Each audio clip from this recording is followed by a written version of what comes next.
अल्हम्दुलिल्लाह वकफ़ा वसलामुन अला इबादिल्लज़ीना इस्तफ़ा अम्मा बाद फ़अऊज़ु बिल्लाहि मिनश्शैतानिर रजीम बिस्मिल्लाहिर्रहमानिर रहीम रब्बि इश्रह ली सदरी व यस्सिर ली अमरी वहलुल उक़दतम मिन लिसानी यफ़क़हू क़ौली सदक़ल्लाहुल अज़ीम।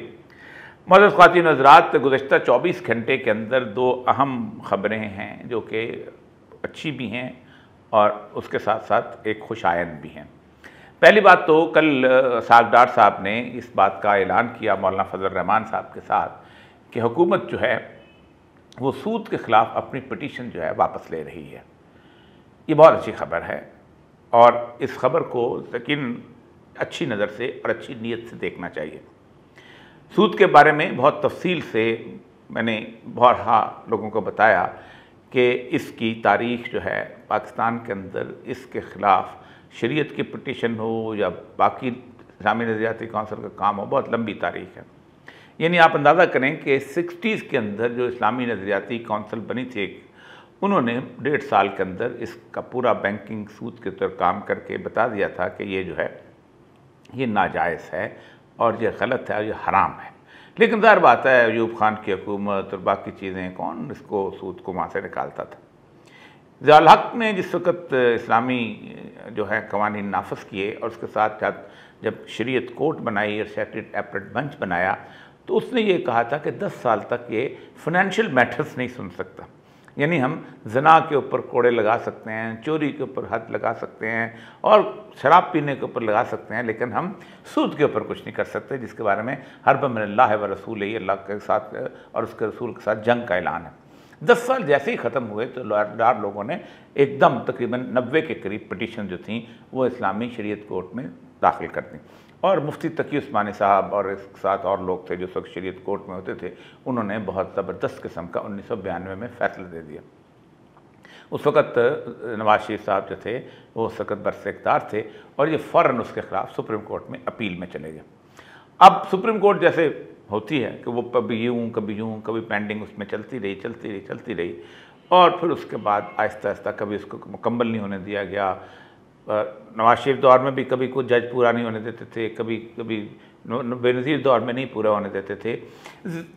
मुशर्रफ जिस वक़्त बरइख्तियार आया तो मुशर्रफ के उस 1-1.5-2 महीने के अंदर अंदर वो अदालत पूरी हो गई और किसी को अंदाज़ा ही नहीं हुआ कि वो लोग इतना बड़ा फ़ैसला कर देंगे। और 99 दिसंबर के अंदर 5 लोगों ने, जिनमें justice Munir, justice Wajiuddin Ahmad, justice Khalilur Rahman, Mufti Taqi Usmani और अल्लामा महमूद अहमद क़ाज़ी जो थे, उन्होंने फ़ैसला कर लिया।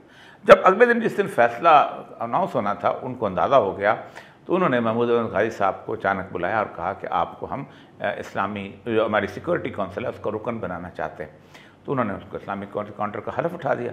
अब जिन बेचारे सादा आदमी थे उनको नहीं पता चला, सुबह ये अपनी गए ताकि आज फ़ैसला अनाउंस करेंगे, तो उन्होंने कहा अब तो आप जज नहीं रहे क्योंकि आपने वो वहाँ पर अपना उसका हलफ उठा लिया। तो बहुत परेशान हुए। तो फिर दोबारा जब आइन की किताबें खोली गई तो अल्लाह की तरफ से एक फ़िक्रा जो था अल्लाह ने पहले से उसमें ऐड कर लिया, तो वो काम लेना था कि मैक्सिमम ऑफ द 2 यानी 2 जज होने चाहिए। तो उन्होंने वो फ़ैसला जो है तकी उस्मानी साहब और बाकी लोगों ने वो दे दिया। इस फैसले के ऊपर एकदम जिसे कहते हैं कि थरथली जिसे कहते हैं मचना हुआ। तो मुशर्रफ जो कि तेज़ आदमी था, नवाज शरीफ तो बराह रास्त अपील में गया था, मुशर्रफ ने उसके बाद अब यूनाइटेड बैंक से कहा कि तुम अपील में चले जाओ। तो यूनाइटेड बैंक जो है वो उसमें अपील में चले गया और उस वक़्त उन्होंने साथ ही वो जो NRO ला के जस्टिस खलीलुर रहमान को और जस्टिस जो हैं वजीउद्दीन अहमद को, उनको तो सुप्रीम कोर्ट से फ़र्क कर दिया।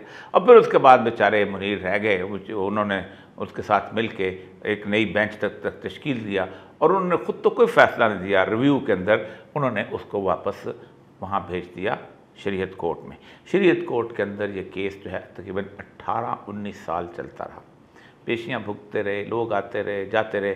इसके अंदर 2 लोगों की बड़ी कंट्रीब्यूशन, 2 तंजीमों की बड़ी कंट्रीब्यूशन, एक जमात इस्लामी की और एक इस तंजीम इस्लामी की। इन लोगों ने ख़ासा काम किया। अगरचे कि हम भी पीछे जुतियाँ खाने वाले थे और उसके साथ साथ मुख्तलिफ सेमिनार में भी बात करते थे, शरीयत कोर्ट में भी जाया करते थे, लेकिन बहरहाल अल्लाह ताला उस शहीद को जज़ाए खैर दे, जस्टिस मस्कान दई साहब, और उन्होंने दोनों ने ये आज से तकरीबन 6-7 महीने पहले फ़ैसला दे दिया। इस फैसले के ख़िलाफ़ इन्होंने एक और चाल चली। इन्होंने स्टेट बैंक और उसके साथ साथ 4 दूसरे बैंकों से कहा कि आप अपील में जाएँ। अब ये अपील में चले गए, जिसके ऊपर हमने बहुत शोर मचाया और फिर मौलाना फजल रहमान साहब के बारे में हमने उनसे कहा कि आप इत्तेहादी हैं, आप कुछ तो करें। तो उन्होंने कल एक अपील ऐलान किया है कि ये जो है हम वापस ले रहे हैं। इसहाक डार साहब ने वापस लेने का ऐलान कर दिया। इस पर मुफ्ती तकी उस्मानी साहब ने एक बहुत पते की बात की है। उन्होंने कहा है कि ये हुकूमत 4 निजी बैंकों से भी कहे कि वापस ले। तकी उस्मानी साहब, आपने सादगी में बात की है, अगर तो यहाँ खेल खेला जा रहा है कि हम तो वापस ले रहे हैं लेकिन ये 4 बैंक नहीं वापस ले रहे हैं, तो ये बहुत बड़ा फ्रॉड है इस मुल्क के साथ। तमाम बैंक स्टेट बैंक की गवर्नरशिप के अंदर हैं। स्टेट बैंक एक एडमिनिस्ट्रेटिव ऑर्डर से कह सकता है कि आप ये काम करें। स्टेट बैंक अगर उनको लिख के कह दे कि कल से सूद बंद है और आप इस्लामिक बैंकिंग शुरू हो जाएंगे करेंगे और पाकिस्तान में सूद नहीं है, तो फौरी के तौर पर तमाम बैंकों को वो काम करना पड़ेगा।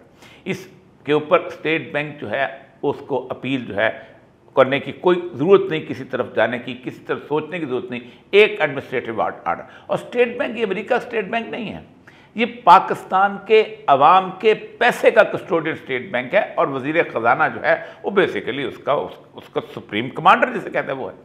तो इस तरह हमारे साथ ये धोखा मत कीजिएगा। डार साहब जब मुशर्रफ ने किया था कि मैं तो नहीं जाता हूँ, ये 4 बैंक जो हैं वो जा रहे हैं, या 2 बैंक, उसने कहा था यूनाइटेड बैंक जा रहा है, मैं कौन सा जा रहा हूँ। तो इसका मतलब ये है कि आप वही काम कर रहे हैं कि जो काम मुशर्रफ साहब ने किया था। इसलिए आज भी मैं कह रहा हूँ, वार्न करता हूँ। दूसरा, 14 तारीख को इंशाअल्लाह अज़ीज़ मैंने एक और पटिशन जो है वो उसमें शरीयत कोर्ट में दायर किया, उसकी पेशी है। ये है बुनियादी तौर पर इस्लामिक बैंकिंग जो है, जिसको तमाम तर मुफ्तियान कराम भी इस्लामी नहीं कहते बल्कि इसको गैर सूदी बैंकारी कहते हैं और इसका मुकम्मल तौर पे हलाल नहीं करार देते। तो चूँकि इस पर बहुत बड़ा फ़ैसला उनका आ चुका था, तो हम उस अपील में जा रहे हैं ताकि इस इस्लामिक बैंकिंग को भी इसके साथ इसका कला कमा हो और मुकम्मल तौर पे एक मुल्क में है गैर सूदी जो है वो निज़ाम जो राइज हो जाए, और उसके लिए इंशाअल्लाह 14 तारीख को पेशी है। आज सुबह ट्रांसजेंडर एक्ट की ऊपर पेशी थी, जिसमें कामरान मुर्तज़ा साहब ने बाकायदा दलाइल दिए। उनके दलाइल आगे भी चलेंगे 24 तारीख को, और फिर उसके बाद जब ये दलाइल ख़त्म होंगे तो फिर उसके बाद जो है उस तरफ से जो ट्रांसजेंडर एक्ट के हामी हैं, जिनमें फ़रतुल्लाह बाबर साहब हैं, वो जो हैं वो अपने आर्गूमेंट्स देंगे। अगरचे कि पिछली पेशी में उन्होंने आर्गूमेंट्स देने की कोशिश की थी कि ये 3 हिस्सों में तकसीम करता हूँ, ये बना कैसे है और इसके फ़वाइद क्या हैं, और आलमी सतह पर अगर इसको ख़त्म किया गया तो हमारी क्या बदनामी होगी। अगरचे कि उसका शरीयत के साथ कोई ताल्लुक़ नहीं थी, लेकिन फिर भी हमने चाहा कि उसको सुन लिया जाए। इस दफ़ा इंशाअल्लाह 24 को कामरान मुर्तज़ा साहब देंगे, और इंशाअल्लाह अज़ीज़ दुआ कीजिए कि जल्द अज़ जल्द जो है इस सूरत हाल जो है वो बेहतर हो और हम ट्रांसजेंडर एक्ट से निजात हासिल कर सकें। व आखिर दावाना अल्हम्दुलिल्लाहि रब्बिल आलमीन।